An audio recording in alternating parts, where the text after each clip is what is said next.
تو مفسرین اس پر متفق ہیں، حتیٰ کہ کئی شیعہ مفسرین بھی دبے لفظوں میں یہ اشارہ کرتے ہیں کہ اللہ تعالیٰ نے خلافت جو عطا کی حضور علیہ الصلوۃ والسلام کے بعد، تو وہ خلافت ہے جو ابو بکر صدیق رضی اللہ تعالیٰ عنہ سے شروع ہوئی، اور اس خلافت کے بارے میں آقا علیہ الصلوۃ والسلام نے ارشاد بھی فرمایا تھا کہ الخلافت بعدی 30 سنۃ، میرے بعد خلافت 30 برس تک ہوگی۔ یعنی یہ اشارہ تھا کہ وہ خلافت جس کا اللہ نے قرآن میں ذکر فرمایا ہے، جو کہ نبوت کے طریقے پر ہوگی، جس کا رنگ بالکل نبوت والا ہوگا، جس کا انداز اور جس کا ماحول ایسے ہی لگے گا کہ جیسے کہ مسند اقتدار کے اوپر کوئی نبی بیٹھ کر حکم دے رہا ہے، وہ نبوت کے رنگ میں ڈھلے ہوئے ہوں گے۔ اس کے بارے میں آقا نے فرمایا کہ الخلافت بعدی 30 سنۃ، میرے بعد جو خلافت ہوگی، یعنی میری جو جانشینی ہوگی، جو میرے طریقے پر ہوگی، وہ 30 برس تک ہوگی۔ اللہ تعالیٰ نے اس بات کو حرف بحرف پورا کیا۔ چنانچہ ابو بکر صدیق رضی اللہ تعالیٰ عنہ قریباً 2 سال اور کچھ مہینے خلافت فرمائی، پھر حضرت فاروق اعظم رضی اللہ تعالیٰ عنہ کو اللہ تعالیٰ نے خلافت عطا کی، وہ 10 سال اور کچھ مہینے وہ خلافت قائم کر فرمائے، اور اس کے بعد جناب عثمان غنی تشریف لائے، ان کا دور 12 سال اور کچھ پر مشتمل تھا۔ پھر جناب حضرت سیدنا علی المرتضیٰ شیر خدا رضی اللہ تعالیٰ عنہ، آپ کا دور خلافت قریباً کچھ 6 برس کے برابر ہے۔ تو یہ سارے ملا کر 30 برس بنتے ہیں۔ بلکہ محققین تو یہ بھی کہتے ہیں کہ 6 مہینے پھر بچ جاتے ہیں، اور یہ 6 مہینے وہ ہیں جو حضرت سیدنا امام حسن رضی اللہ تعالیٰ عنہ نے خلافت کے منصب پر آپ بیٹھے، تو وہ 6 مہینے پورے کر لو تو پھر پورے 30 سال پورے ہو جاتے ہیں۔ گویا کہ امام حسن رضی اللہ تعالیٰ عنہ کا دور بھی اس کے اندر شامل ہے، ان 30 کے اندر۔ تو یہ رب تعالیٰ کا ایک وعدہ پورا ہوا۔ اس سے ایک تو قرآن پاک کی صداقت واضح ہوئی کہ قرآن ایسا سچا کلام اللہ ہے کہ جو کہتا ہے وہ ہو کر رہتا ہے، رب نے جو خبر دی وہ سچ ہو کر رہی۔ تو یہ رب العالمین کے کلام کی سچائی پر دلالت کرتی ہے بات۔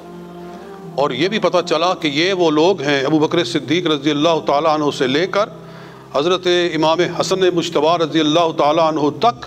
یہ وہ لوگ ہیں کہ جن کی خلافت صحیح معنی میں خلافت مصطفیٰ صلی اللہ علیہ وسلم، جن کا طریقہ بالکل رسول پاک صلی اللہ علیہ وسلم والا ہے۔ اور یہ بھی پتہ چلا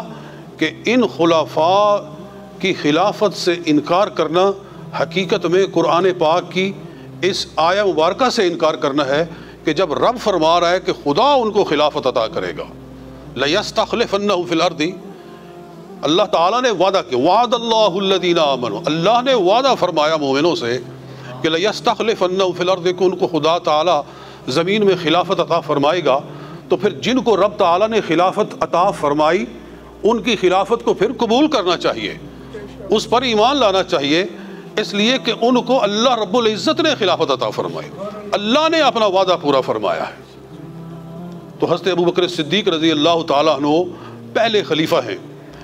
اور حضرت ابو بکر صدیق رضی اللہ تعالیٰ عنہ کیسے خلیفہ بنے؟ یہ بات کنفرم ہے کہ آقا علیہ الصلوۃ والسلام نے کسی بھی صحابی کا نام لے کر اس کو اپنی خلافت نہیں عطا فرمائی۔ جی، نہ ابو بکر صدیق کو، نہ فاروق اعظم کو، نہ عثمان غنی کو، نہ حیدر کرار کو رضی اللہ تعالیٰ عنہم، کسی کو بھی اللہ تعالیٰ نے، یعنی حضور علیہ الصلوۃ والسلام نے نام لے کر نہیں کہا کہ میرے بعد یہ خلیفہ ہوں گے۔ یہ آپ نے نام کسی کا لے کر خلافت کا اعلان نہیں فرمایا، اور اس کے اندر حکمت تھی۔ حکمت یہ تھی کہ اللہ اور اس کا رسول جانتے تھے کہ کئی لوگ اختلاف بھی کرتے ہیں، خلیفے کو کوئی مانتے ہیں کوئی نہیں مانتے، تو اگر اللہ اور اس کا رسول اگر نص کر دیتے تو پھر تو اس کے نہ ماننے والا کافر ہو جاتا۔ اللہ تعالیٰ نے چاہا کہ اس بارے میں امت پر بات کو چھوڑا جائے اور نام نہ لیا جائے، بلکہ امت پر چھوڑا جائے کہ وہ جس کو چاہیں گے خلیفہ بنائیں گے، اور تاکہ کوئی کفر والی بات نہ آئے، کوئی اسلام سے نہ نکلے اس میں اختلاف کرنے کی وجہ سے۔ اور یہ بھی اللہ تعالیٰ چاہتا تھا کہ خلافت کا معاملہ امت پر چھوڑا جائے، کہ امت کو اختیار دیا جائے کہ وہ آپس میں چن کر جس کو چاہیں اس کو خلیفہ بنائیں۔ چنانچہ ابوبکر صدیق رضی اللہ تعالیٰ عنہ کی خلافت بھی لوگوں کے چناؤ کے ساتھ ہوئی، لیکن اشارہ دے دیا حضور علیہ الصلوۃ والسلام نے، اشارہ کر دیا، اشارہ یہ کیا کہ جب حضور علیہ الصلوۃ والسلام اتنے بیمار ہوئے کہ آپ آ کر مسجد میں نماز نہیں پڑھا سکتے تھے، تو کس کو کہا کہ میرے مصلی پہ کھڑے ہو کر نماز پڑھائے؟ تو ساری امت جانتی ہے کہ وہ جناب ابوبکر صدیق رضی اللہ تعالیٰ عنہ ہے۔ یہ نہیں فرمایا کہ میرے بعد یہ میرا خلیفہ ہے، اس کی خلافت کو قبول کرو، یہ نہیں کہا، لیکن مصلی پہ کھڑا کر دینا اس کا اور کیا معنی بنتا ہے؟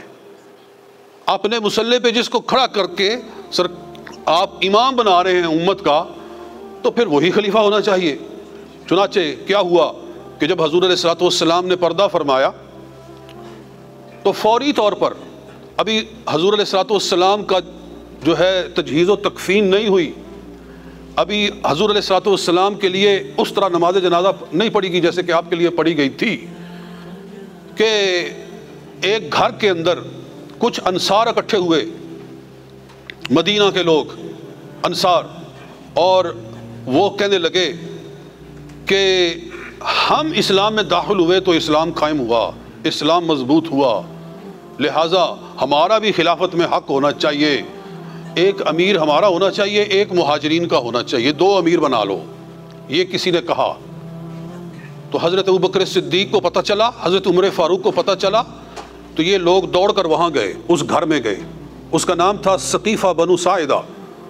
سقیفہ بنو ساعدہ۔ وہاں ساتھ میں 3-4 اور بھی مہاجرین چلے گئے، 6-7 مہاجرین وہاں پہنچ گئے، وہاں انصار پہلے سے موجود تھے۔ تو آگے وہاں کچھ انصار پہلے بیٹھے ہوئے تھے اور یہ مہاجرین بھی آ گئے۔ حضرت ابوبکر صدیق رضی اللہ تعالیٰ نے فرمایا کہ یہ کیا سن رہے ہیں ہمیں پتہ چلا ہے کہ تم لوگ کہہ رہے ہو کہ منا امیر ومنہم امیر، ایک امیر مہاجرین میں سے ہوگا، ایک امیر انصار میں سے ہوگا، 2 امیر کیسے ہو سکتے ہیں؟ اور پھر دوسری بات یہ ہے کہ تمہیں پتہ اس بات کا نہیں ہے کہ نبی پاک صلی اللہ علیہ وسلم، یہ بات حضرت عمر فاروق نے کہی، حضرت عمر نے کہی کہ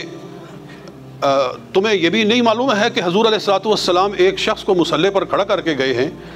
تو پھر جس کو مصلی پر کھڑے کر کے گئے ہیں وہی ان میں سے افضل ہے، اور میں کہتا ہوں کہ ابو بکر سے بہتر اس امت کے اندر کوئی شخص نہیں ہے، میں اس کے ہاتھ پر بیعت کرتا ہوں۔ یعنی اتنا بڑا فیصلہ کیا، یکدم کہا کہ میں کہتا ہوں کہ جس کو حضور مصلی پر کھڑا کر کے گئے ہیں وہی خلافت کا حقدار ہے، میں اس کے حق پر ہاتھ پر بیعت کرتا ہوں۔ جب آپ نے بیعت کی تو وہاں جتنے لوگ تھے سب نے بیعت کرنا شروع کر دی، نہ کوئی مہاجر بچا نہ کوئی انصار بچا، سب نے بیعت کر لی۔ اور یہ پہلا اتفاق تھا جو اس سقیفہ بنو ساعدہ کے اندر ہوا، اور یہ لوگ اٹھ کر مسجد نبوی میں آئے۔ مسجد نبوی لوگوں سے بھری ہوئی تھی کیونکہ ابھی حضور علیہ الصلوۃ والسلام کا وصال ہوا تھا اور ابھی تجہیز و تکفین کے مراحل باقی تھے، کہ مسجد میں لوگ بیٹھے ہوئے ہیں۔ حضرت عمر فاروق نے کھڑے ہو کر کہا کہ ہم نے اتفاق کر لیا ہے کہ نبی پاک صلی اللہ علیہ وسلم کے بعد ان کا جانشین ابو بکر صدیق ہے، تو لوگوں بیعت کرو۔ چنانچہ جتنے لوگ تھے سب نے بیعت کی، اور اس طرح اللہ تعالیٰ نے یہ معاملہ یوں حل فرمایا کہ ابھی حضور علیہ الصلوۃ والسلام کی تجہیز و تکفین باقی ہے کہ رب العالمین نے امت کو حضرت صدیق اکبر کے اوپر جمع فرما دیا، یوں خلافت قائم ہوئی۔ صرف ایک مسئلہ باقی ہے کہ کہتے ہیں کہ یہ اعتراض ہے، حالانکہ غلط اعتراض ہے۔ وہ کہتے ہیں کہ حضرت علی رضی اللہ تعالیٰ نے بیعت نہیں کی تھی، 6 مہینے کے بعد جا کر بیعت کی، جب تک حضرت خاتون جنت رضی اللہ تعالیٰ عنہ موجود رہی تب تک حضرت علی نے بیعت نہیں کی۔ جب وہ فوت ہو گئی